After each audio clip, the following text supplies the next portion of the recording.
Hello मेरे प्यारे दोस्तों, कैसे हो आप लोग। आशा करता हूँ आप लोग ठीक होंगे।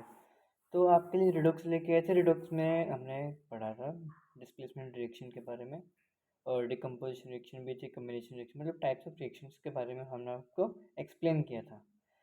तो आज हम बात करते हैं डिस्प्लेसमेंट रिएक्शन के भी जो टाइप होते हैं उसके बारे में। तो अगर आपने नोटबुक और पेन नहीं निकाले हैं तो रिक्वेस्ट करते हैं आप लोगों से, आप अपने कॉपी और पेन निकाल लीजिए ताकि आप नोट कर सकें, अपने हैंड रिटन नोट्स बना सकें। ठीक है, तो एक प्यारी सी स्माइल लेके अपने शुरू करते हैं आज का टॉपिक।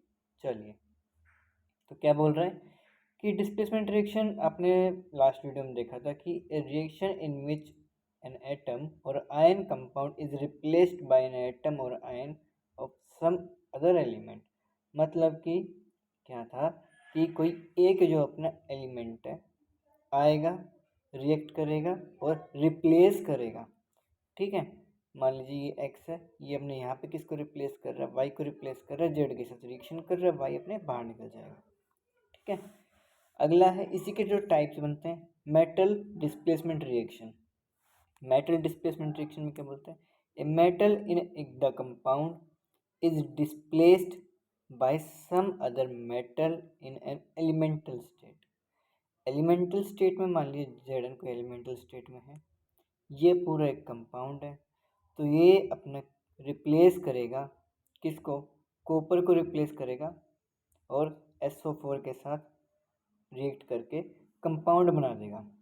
ठीक है, तो ये तो बात थी मेटल के बारे में। तो मेटल आता है, मेटल और नॉन मेटल भी अपने डिस्प्लेस कर सकते हैं और अपना पूरा कंपाउंड बना सकते हैं।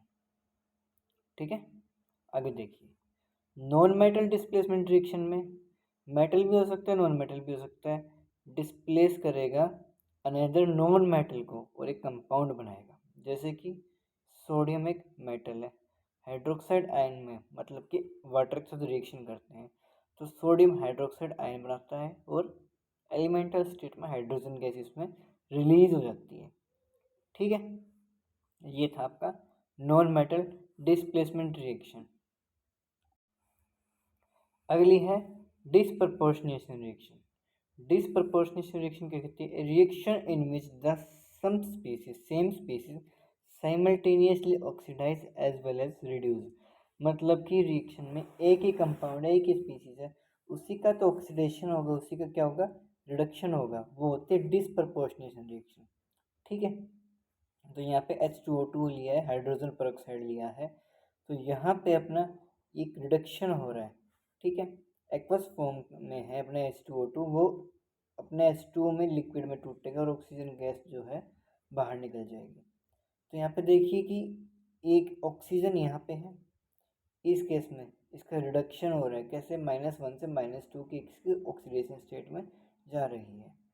आगे क्या है, इसका ऑक्सीडेशन कैसे, ऑक्सीडाइज कब हो रही है कि -1 से 0 की तरफ इसकी ये ट्रांसफ़र हो रही है, मतलब ऑक्सीडेशन स्टेट पॉजिटिव की तरफ जा रही है। ठीक है, तो एक ही अपने ऑक्सीडेशन हो रहा है, इसी का क्या हो रहा है, रिडक्शन हो रहा है। तो आगे है stoichiometric coefficient of redox reaction, इसके अंदर सॉल्यूशन के अंदर, it means the calculation of any quantities of the oxidizing and reducing agent and their product in oxidation and reduction reaction. मतलब कि स्टाइकोमेट्रिक कोफिशिएंट, जैसे कि अपने नॉर्मलिटी होती है, मोलरिटी होती है, अपने सॉल्यूशंस के चैप्टर में आपने बड़े अच्छे से पढ़ा होगा। इसके बारे में डेफिनेटली आपको बताया जाएगा जब हम सॉल्यूशन स्टार्ट करेंगे। तो अभी के लिए मान लीजिए कि इसका मतलब ये कैलकुलेट करना है किसी क्वांटिटीज़ को ऑक्सीडाइजिंग एजेंट और रिड्यूसिंग एजेंट की। ठीक है, जो कि अपने ऑक्सीडेशन में, प्रोडक्ट में और रिडक्शन में रिएक्शन के दौरान अपने मिलते हैं। मोलरिटी में M1V1 अपन में N1, M2V2 अपन में N2। ठीक है, नॉर्मलिटी में N1 मल्टीप्लाई में V1 is equal to N2 multiply में V2। तो N1 V1 एक तरह से ऑक्सीडाइजिंग एजेंट हो जाएंगे और N2 V2 क्या हो जाएंगे, रिड्यूसिंग एजेंट हो जाएंगे। ठीक है, आगे बात करते हैं इलेक्ट्रोड पोटेंशियल के बारे में। बेसिक जो डेफिनेशन है इलेक्ट्रोड पोटेंशियल के बारे में ये है कि the tendency of an electrode to lose और गेन इलेक्ट्रॉन्स। भाई कोई भी इलेक्ट्रोड्स होते हैं, इलेक्ट्रोड्स अपने एक कैथोड होता है और एक एनोड होता है, कौन सा, एक कैथोड होता है, एक एनोड होता है। ठीक है। तो इन दोनों को जब इलेक्ट्रिसिटी पास करते हैं, एक सॉल्यूशन के अंदर है, इलेक्ट्रिसिटी बैटरी से अटैच है ये, तो इलेक्ट्रिसिटी पास करते हैं इसके साथ, तो इसमें क्या होता है कि कैथोड एनोड की तरफ और एनोड कैथोड की तरफ, मतलब कि एक तरह से न्यूट्रलाइज हो रही चीज़ें। तो इनके पास टेंडेंसी होती है इलेक्ट्रोड्स के पास कि इलेक्ट्रॉन्स जो हैं जो गेन भी कर सकते हैं और लूज भी कर सकते हैं। ठीक है। तो ये थी इलेक्ट्रोड पोटेंशियल की। पोटेंशियल का मतलब उनके अंदर क्षमता है, टेंडेंसी है। ठीक है, आई समझ में। आगे देखिए, बात करते हैं नए टॉपिक की तरफ। ये अपना टॉपिक है balancing redox reaction. Redox reaction को बैलेंस करने के दो टाइप होते हैं, एक तो ऑक्सीडेशन नंबर मेथड और एक आयन इलेक्ट्रॉन्स मेथड या फिर हाफ रिएक्शंस मेथड। ठीक है। तो these reactions are balancing with the help of two method, oxidation number method और आयन इलेक्ट्रॉन मेथड। ये जो दोनों मेथड है ये आपको one by one next videos में आपको बता दिया जाएगा। ठीक है। तो आज के लिए इतना काफ़ी है। अगर आपको वीडियो अच्छी लगी हो तो वीडियो को शेयर करें, चैनल को भी शेयर करें, लाइक करें, चैनल को सब्सक्राइब करें और अपना ध्यान रखें। Please take care. Thank you. Have a nice day.